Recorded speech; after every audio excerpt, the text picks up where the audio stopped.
मुखिया के घर तांत्रिक महाराज और ऋषिधर बाबा दोनों बैठे हुए थे और ये सभी काफी परेशान दिख रहे थे। तांत्रिक महाराज, मेघना दिल्ली में है ये तो हमें पता है, लेकिन इतने बड़े शहर में जाकर उसे ढूंढना बहुत ही मुश्किल होगा। पिताजी, हमारे पास और कोई रास्ता भी तो नहीं है, हमें वहां जाना ही पड़ेगा। अनुज बेटा, तुम दिल्ली जाने की तैयारी करो। अनुज अभी अपनी जगह से उठ ही रहा था कि तभी नमस्ते अंकल। नमस्ते आंटी। वहां पर इशिता और मेघना पहुंची। अरे मेघना! मेघना बिटिया। मेघना को सामने देखकर अनुज को बहुत खुशी हुई। उसका मन था कि वो मेघना को गले लगा ले, लेकिन उसने अपनी भावनाओं पर काबू किया। मेघना, कैसे हो तुम? आप सब यहाँ ठीक तो हैं? ये लड़की, ये मेघना है। इसी की वजह से हम लोगों को निशिर-मोलो से छुटकारा मिला है। मतलब पूर्व जन्म की राजकुमारी मेघालय। जी ऋषिधर बाबा। तांत्रिक महाराज, ये तो आप ही के जैसे हैं। ये मेरे जुड़वा भाई है ऋषिधर बाबा। जनकपुरी की सभी क्रियाकलाप यही संभालते हैं। अंकल, आप सब लोग मुझे यहाँ देखकर हैरान तो जरूर होंगे, लेकिन मुझे बहुत ही भयानक सपने आ रहे हैं और न्यूज़ में देखा कि जनकपुरी में मौतें हो रही हैं। तो मुझे लगा कि मुझे एक बार यहाँ आकर आपसे बात करनी चाहिए। कहीं मेरे सपनों का इन हादसों से कोई कनेक्शन तो नहीं है? बेटी, जनकपुरी में हो रही मौत का कारण भी तुम्हारे अतीत से जुड़ा है। क्या मतलब अंकल? दमयंती वापस आ गई है मेघना। ये सुनकर इशिता और मेघना हैरान रह गए। लेकिन वो कैसे वापस आ सकती है? वो तो गुफा में कैद है ना। मेघना, जिस गुफा से हमने महाराज का ताबूत निकाला था, इत्तेफाक से दमयंती का ताबूत भी वहीं रखा हुआ था। तुम्हारे कदम उस गुफा में पड़े तो दमयंती जाग उठी। ये सुनकर मेघना अपने कदम पीछे लेते हुए सोफे पर ऐसे बैठ गई जैसे उसे बहुत बड़ा झटका लगा हो। पिछली बार जब यहाँ आई थी तो मेरे आते ही निशिर-मोलो जाग गए थे। उनको खत्म करके वापस गई तो गुफा में कदम रखने की वजह से दमयंती जाग गई। मुझे तो लगता है आप लोगों के लिए मैं ही मनहूस हूँ। अरे नहीं बेटी, ऐसा मत बोलो। बेटी, तुम्हारी इसमें कोई गलती नहीं है। तुम तो भलाई करने गई थी। यह तो बस एक संयोग है कि महाराज और दमयंती की लाश एक ही गुफा में थी। उसके लिए खुद को दोष मत दो। अंकल, अब हम उस दमयंती को कैसे रोकेंगे? दमयंती ने उठते ही सबसे पहले तुम्हारे बारे में ही सोचा होगा, क्योंकि तुम ही ने उसकी क्रिया भंग करके उसे ताबूत में कैद किया था। अब वो तुमसे बदला लेने की ही सोच रही होगी। वही तो हम जानना चाहते हैं तांत्रिक महाराज। अब हम उसका मुकाबला कैसे करेंगे? ये सवाल बहुत मुश्किल है अनुज बेटा। पिछली बार जिस तरह राजकुमारी मेघालय यानी मेघना ने उसे कैद किया था, उस विधि को वो अब पहले ही जानती है। हमें उसे खत्म करने के लिए कोई नया रास्ता निकालना होगा, लेकिन कैसे करेंगे? वह बहुत शक्तिशाली हो चुकी है। इस तरफ दमयंती गुफा के अंदर बैठी हुई थी। सही कहा, इस बार मैं ऐसा बदला लूंगी जिसे देखकर काल भी घबरा जाए।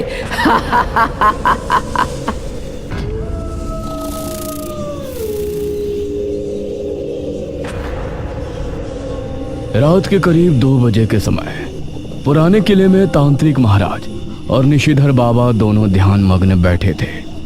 दोनों योग मुद्रा में थे और उनकी आंखें बंद थीं। इशिता, मेघना और अनुज एक तरफ, मुखिया और ठकुराइन दूसरी तरफ बैठे थे। तभी अनुज धीरे से मेघना से बोला, मेघना, वैसे एक बात कहूँ? हाँ कहो। तुम्हारे जाने के बाद तुम्हारी असली मौजूदगी का एहसास हुआ मुझे। इस पर मेघना ने अनुज की तरफ देखा। मतलब तुम्हारे यहाँ से जाने के बाद एक दिन के अंदर ही मैं इतना ऊब गया था, गांव में मन ही नहीं लग रहा था। कभी कभी तो मैं ये सोचता था कि निशिर-मोलो इस गांव से गए ही क्यों, और क्यों तुम्हें यहाँ से जाना पड़ा। ओह अच्छा, वैसे अनुज कि तुमको इतनी ही प्यारी लगती है तो इसे गांव में ही रोक लो ना। इशिता, तुमको दिख नहीं रहा यहाँ क्या सिचुएशन चल रही है? तुम दोनों प्लीज चुप हो जाओ। ऋषिधर बाबा और तांत्रिक महाराज को दमयंती एक सुनसान इलाके में बैठी नजर आई। उन्होंने देखा कि दमयंती के पास एक सांप, एक चमगादड़ और एक बिच्छू आकर बैठ गया है। दमयंती ने उन तीनों की तरफ एक बार देखा और फिर जोर जोर से हंसने लगी। तभी तांत्रिक महाराज और ऋषिधर बाबा दोनों ने आंखें खोली। तांत्रिक महाराज, क्या देखा आपने? कुछ पता चला? हमने देखा कि दमयंती के पास बिच्छू, चमगादड़ और सांप बैठा हुआ है। यह सुनकर सभी ने एक दूसरे की तरफ देखा। इसका क्या मतलब है? इसका मतलब है कि इन तीनों जहरीले जीव जंतु के साथ वो अपनी किसी भयानक क्रिया को अंजाम देने वाली है। इस तरफ दमयंती धीमे कदमों के साथ राजमहल की तरफ बढ़ रही थी। उसने राजमहल के मुख्य द्वार को खोला और मुस्कुराते हुए अंदर चली गई। उसने देखा वो सिंहासन जिस पर वो कभी बैठा करती थी, वो ठीक उसके सामने है। आखिर हम हमारे राजमहल में वापस आ ही गए।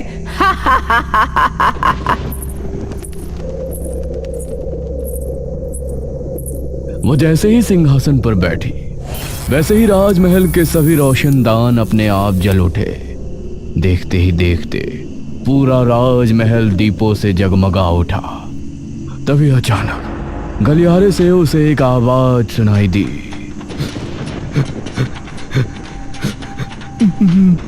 महारानी दमयंती।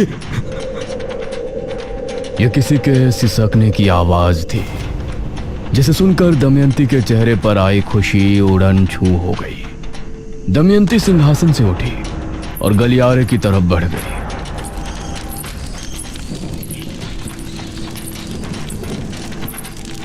जैसे जैसे वो आगे बढ़ रही थी, वैसे वैसे ही वो आवाज भी करीब आती जा रही थी।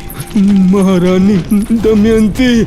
एक बड़े से दरवाजे के सामने जाकर वो रुक गई और दरवाजे को गौर से देखने लगी। कौन है वहां? वो दरवाजा खुल गया और दमयंती को सामने वही लबादे वाला शख्स नजर आया। दमयंती उसको देखकर मुस्कुराई। महारानी दमयंती, आप आ गई। ये कहते हुए उस शख्स ने अपने चेहरे से नकाब हटाया।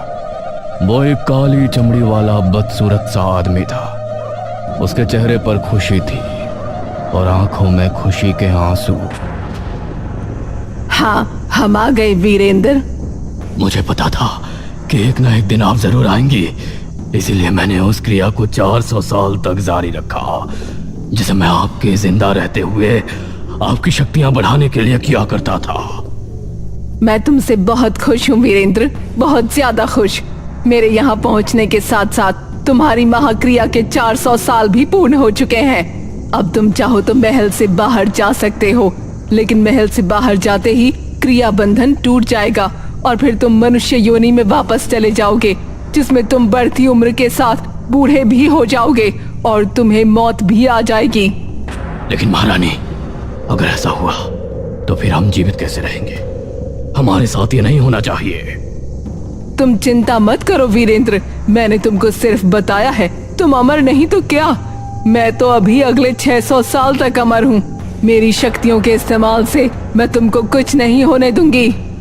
धन्यवाद महारानी। अब मैं आपके लिए बाहरी कार्य भी करना चाहूंगा। आपके दुश्मनों से बदला लेने के लिए आपकी मदद करना चाहता हूँ। बहुत अच्छे वीरेंद्र, हमें भी तुम्हारी जरूरत पड़ेगी।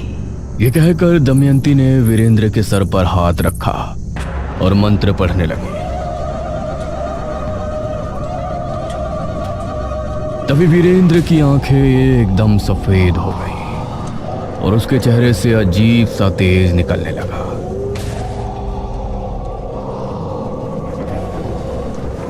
कुछ देर बाद किसी ने किले के दरवाजे पर दस्तक दी। अरे, ये दरवाजे पर कौन है इस समय? अनुज और मुखिया ने उठकर दरवाजा खोला तो सामने एक आदमी खड़ा था। मुखिया जी, जल्दी चलिए, मेरी पत्नी को ना जाने क्या हो गया है। वो अजीब हरकतें कर रही है, कभी चिल्ला रही है, कभी हंस रही है तो कभी रो रही है। उसने मुझ पर हमला भी किया है और अब जंगल में भाग गई है। हे भगवान, अब ये क्या नई मुसीबत है। ठीक है, हम अभी चलते हैं। अब ये सभी उस आदमी के साथ जंगल की तरफ रवाना हो गए। जंगल इस समय बहुत सुनसान लग रहा था। वो आदमी आगे आगे चल रहा था और ये सभी उसके पीछे थे। वो आदमी अब कुछ बोल भी नहीं रहा था। अरे ओ भाई, कहाँ ले जा रहे हो तुम हमें? चलते चलते इतनी देर हो गई है। हाँ बेटा, तुम्हारी बीवी भी कहीं नजर नहीं आ रही है।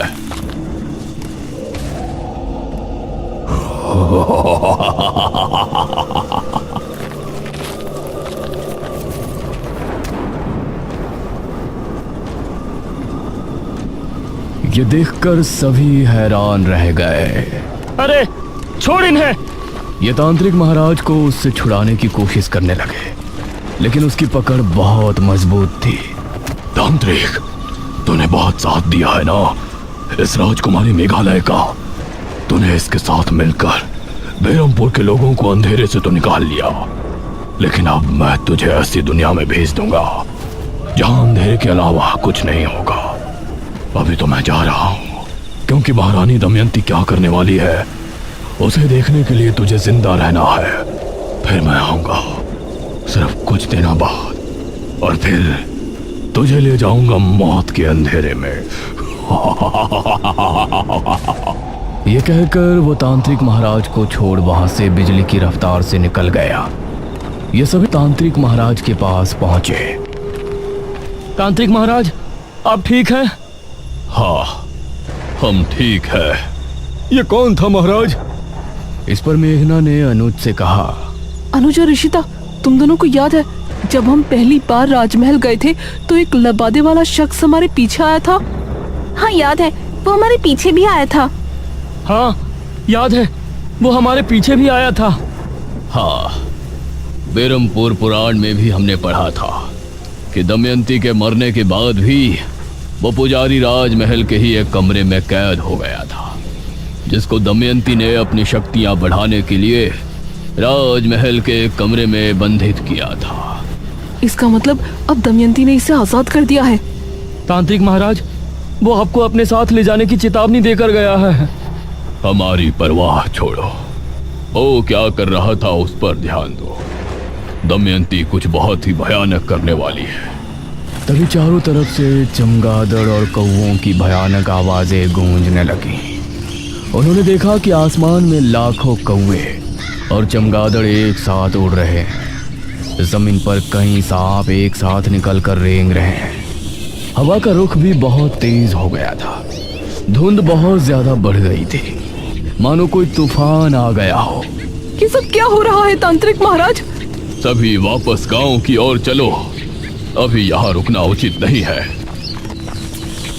ये सभी अब वापस किले की तरफ निकल गए। मेघना बहुत ही गहरी सोच में डूबती जा रही थी। उसे किसी बड़ी अनहोनी का एहसास हो रहा था। तांत्रिक महाराज और ऋषिधर बाबा किले में ही ठहर गए और ये सभी मुखिया के घर आ गए।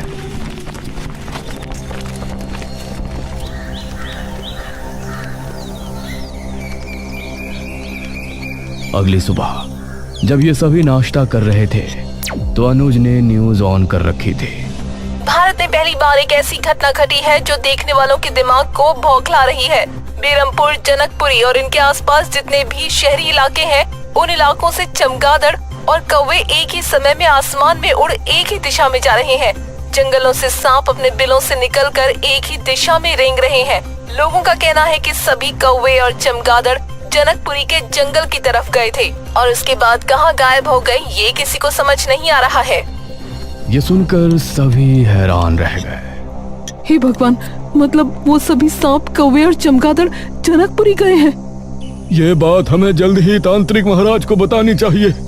अंकल, आप और आंटी यहीं रुकिए, हम तीनों तांत्रिक महाराज के पास जाते हैं। अनुज, इशिता और मेघना उसी समय किले पर पहुंचे।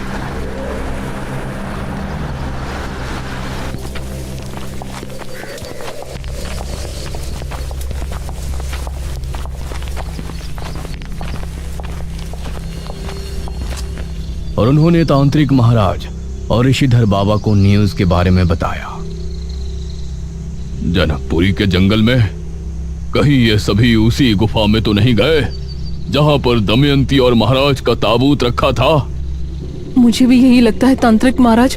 उस दमयंती ने अपने जादू के असर से उन सभी जीवों को गुफा में बुलाया है। हमें जनकपुरी जाकर देखना चाहिए। हाँ पुत्री, तुम सही कहती हो। हम सभी अभी जनकपुरी के लिए निकलते हैं। अब ये पांचों एक साथ जनकपुरी की तरफ निकल गए।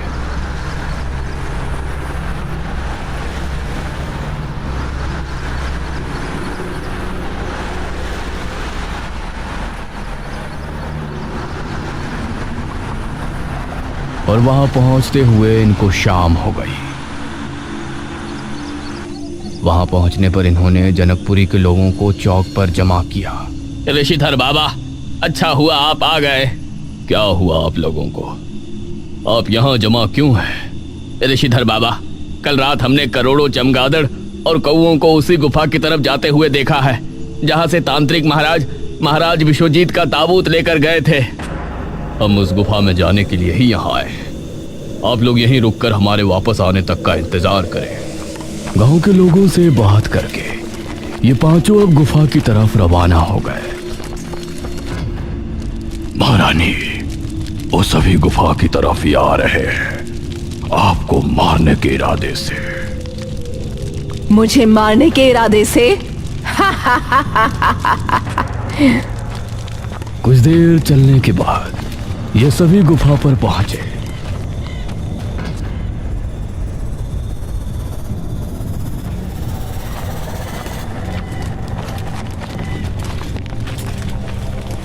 अंदर कदम रखने पर इन्होंने पाया कि गुफा उजाले से जगमगा रही है। दीवारों पर मशालें जली हुई हैं।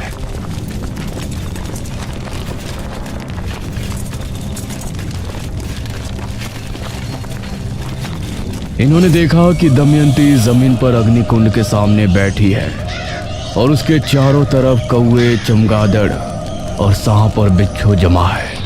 दमयंती ने इनको देखा तो ऊंचे स्वर में बोली, आओ राजकुमारी मेघालय, मुझे मारने आई हो ना?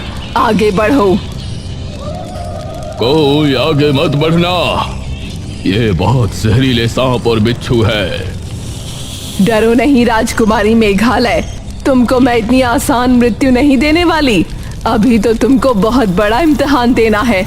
400 साल पहले तुमने पूरे राज्य को अपने उस मृत्युंजय अमृत के जरिए एक महामारी से बचाया था ना? अब देखना, अब पूरा भारतवर्ष महामारी में डूब जाएगा। बचाया जाए तो बचा लेना। इतना कहकर दमयंती ने मंत्र पढ़ना शुरू किया और सभी बिच्छू और सांप इन पांचों की तरफ दौड़े। अरे सभी जल्दी से बाहर निकलो, जल्दी। ये सभी तेजी के साथ गुफा से बाहर भाग निकले और इनको बाहर निकलता देखकर वो सभी सांप और बिच्छू वापस से गुफा के अंदर चले गए। ये अंदर क्या कर रही है? कुछ भी समझ में नहीं आ रहा है। तभी इन सभी ने एक बहुत ही अजीब दृश्य देखा। गुफा के मुंह से एक बेहद काला धुआं निकलने लगा। ये क्या है? वो धुआं निकलकर आकाश में फैलने लगा और हवा में घुलने लगा, मानो चारों तरफ अंधेरा छा गया हो। धुएं में एक बेहद खतरनाक झल थी।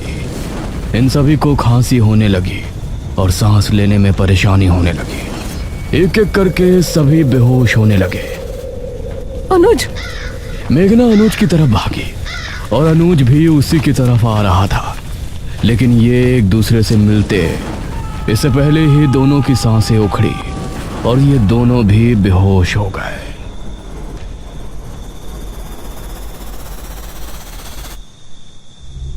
मेघना को अपने मुंह में कुछ मीठा सा लिक्विड जाता हुआ महसूस हुआ और उसने आंखें खोली। उसने खुद को हवेली में पाया। इशिता के हाथ में कांच की एक बोतल थी जिसके अंदर मृत्युंजय अमृत था। अनुज और बाकी सभी कमरे में मौजूद थे। शुक्र है तू होश में आ गई। हम सभी तो बेहोश हो गए थे ना, हम यहाँ कैसे पहुँचे? तुम लोग सुबह होने पर भी वापस नहीं लौटे थे। वहीं सुबह से ही यह खबर फैली थी कि जनकपुरी के लोगों में अजीब सी बीमारी फैली है। सभी को जुकाम, बुखार, खांसी एक साथ होकर किसी संक्रमण की तरह फैल रहा है। यह सुनकर मुझे तुम लोगों की चिंता हुई। मैं गांव के कुछ लोगों को लेकर जनकपुरी गुफा पर पहुंचा तो तुम सभी बेहोश थे। तुमको गांव वालों की मदद से यहाँ लाया और सभी को मृत्युंजय अमृत पिलाकर ठीक किया।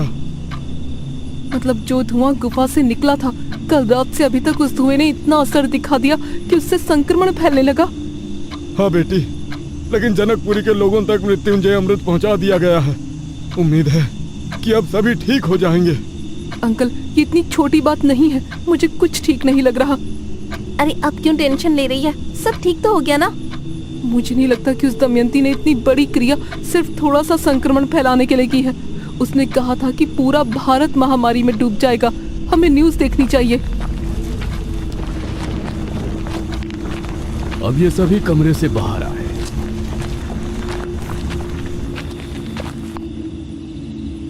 और फिर अनुज ने टीवी ऑन किया। कुछ ही दिनों में घटी इस घटना से भारत में हड़कंप मच गया है। लोग कह रहे हैं कि सन 2020 एक बहुत ही बड़ा मनहूस साल है, क्योंकि इस साल एक बहुत ही बुरी बीमारी सामने आई है। खांसी जुकाम के मामले इतने बढ़ते जा रहे हैं जिनकी कोई गिनती नहीं है। डॉक्टर्स का कहना है कि पहली बार खांसी, जुकाम और बुखार जैसी बीमारी किसी के करीब जाने से फैल रही है और इसका कारण पता लगाना नामुमकिन रहा है। ये खबर सुनकर मेघना और ज्यादा परेशान हो गई। मेघना, मुझे कुछ समझ आ रहा है यार। क्या समझ आ रहा है तुझे? सांप, बिच्छू, चमगादड़, इन तीनों जीव में बहुत ज्यादा मात्रा में जहर होता है। दमयंती ने अपने काले जादू की क्रिया में इनका इस्तेमाल किया है। इसीलिए जो धुआं गुफा से बाहर निकला था उसमें इन तीनों के जहर का असर होने की वजह से ये एक वायरस बनकर फैल गया है, जिसकी वजह से लोग बीमार हो रहे हैं। हे भगवान, अगर ये ज्यादा फैल गया तो पूरे इंडिया के लोगों को कहाँ तक मृत्युंजय अमृत पिलाएंगे? अब मुझे समझ आ रहा है कि उसने मुझे वो चुनौती क्यों दी थी। अब क्या होगा तांत्रिक महाराज? इस विपदा का हल तो हमारे भी समझ नहीं आ रहा। वैसे मेघना, मुझे नहीं लगता कि ये बीमारी ज्यादा दिन तक चलने वाली है। कुछ ही दिनों में हवा से वो वायरस खत्म हो जाएगा तो सब अपने आप ठीक होना शुरू हो जाएंगे। इस पर मेघना एक पल को शांत रही। उम्मीद तो ऐसी ही है।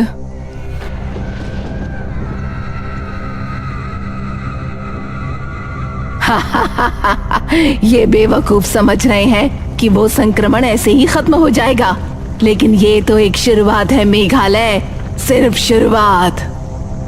मेघना इसी आशा में थी कि वायरस खत्म हो जाएगा और लोग बीमार पड़ना बंद हो जाएंगे, लेकिन दिन पर दिन लोगों की तबीयत बिगड़ती जा रही थी। जनवरी से फरवरी का महीना ऐसे ही निकल गया था और अब मार्च का महीना भी आधा निकल गया था। रात के समय ये सभी मुखिया के घर पर इकट्ठे थे। उम्मीद है आज कुछ अच्छी खबर सुनने को मिले। अनुज ने टीवी ऑन किया और सभी न्यूज़ देखने लगे। देश में पिछले 2 महीनों से संक्रमण के मामले लगातार बढ़ रहे हैं और अब कई लोगों की भी मौत हो चुकी है। इस वायरस को कोरोना वायरस नाम दिया जा रहा है और इसके लगातार बढ़ते मामलों को देखते हुए भारत सरकार ने एक बड़ा फैसला लिया है। भारत सरकार का कहना है कि इस समय कोरोना वायरस को बढ़ने से रोकने के लिए लॉकडाउन लगाना बहुत जरूरी है।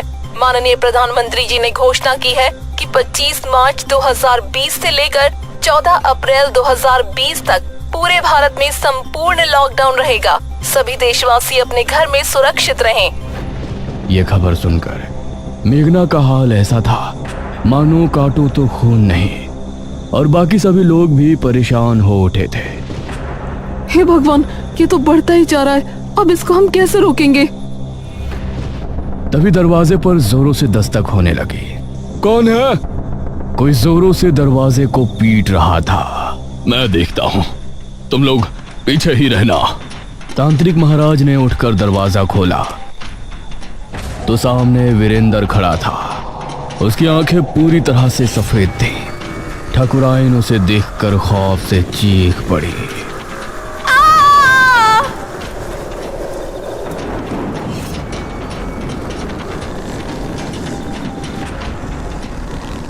और उनको घसीट कर ले जाने लगा।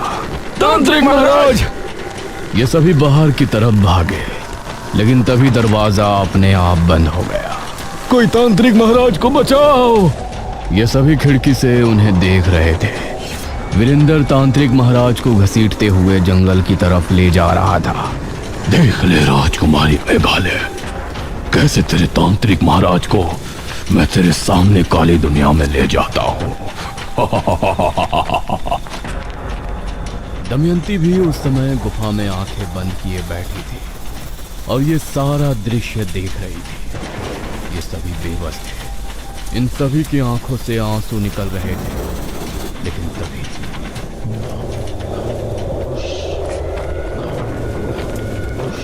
ये सभी इस आवाज को सुनकर हैरान रह गए। वीरेंद्र के चेहरे से भी हंसी गायब हो गई। उसने देखा कि सामने से निशिर मोलो उसी की तरफ आ रहे हैं। उन्हें आता देखकर उसने तांत्रिक महाराज को छोड़ दिया। निशिर मोलो उसके करीब आकर रुक गए। उनकी आंखें लाल लाल चमक उठी। वीरेंद्र की आंखों में खौफ उतर आया। तभी ताबूत खुल गया। उसके अंदर से सुनहरी रोशनी निकली और वीरेंद्र को ताबूत के अंदर खींच ले गई। निशिर मोलो वीरेंद्र को लेकर चले। तभी दरवाजा भी खुल गया और ये सभी बाहर निकलकर तांत्रिक महाराज के पास पहुंचे। इस तरफ दमयंती ने ये देखा तो उसके क्रोध की सीमा पार हो गई। ये कैसे हो सकता है? ये तो वही 4 लोग हैं जो मुझे सपने में दिखा करते थे। ये सच में इस दुनिया में है? दमयंती अब क्या करने वाली है? इस खतरनाक वायरस से मेघना लोगों को कैसे बचाएंगे? निशिर मोलो अचानक वापस कैसे आए? क्या अब फिर से बेरमपुर की गलियों में निशिर मोलो का खौफ पैदा हो जाएगा? इन सवालों के जवाब जानने के लिए देखिए इस कहानी का अगला भाग जल्द ही।